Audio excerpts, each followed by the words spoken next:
Well, new this morning, one day after voters turned down a proposition to increase the distance oil wells have to be to homes and schools, new permits are already being requested to drill right near neighborhoods. So take a look at your screen. The State Oil and Gas Commission wants to hear from you on plans to drill in and near Stanley Lake and the Westminster Hills Off-Leash Dog Park. Denver 7's Megan Lopez is joining us live this morning. Megan, Stanley Lake provides water for about 300,000 people.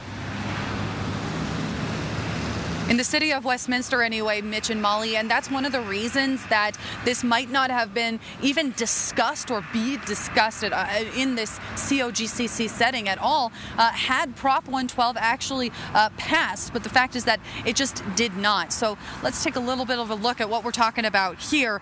These are only applications at this point. The COGCC staff will need to see whether they meet certain requirements before allowing them to move forward. But one of the biggest criticisms against the COGCC is that it's something like a rubber stamp court where staff just signs off on every application that comes across their desk.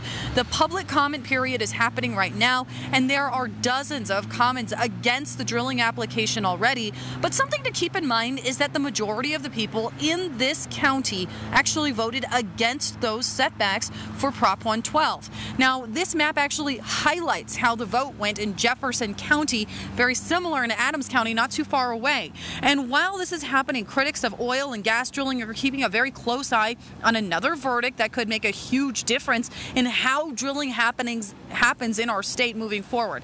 I'm talking about the case in the Colorado Supreme Court right now known as Martinez versus COGCC.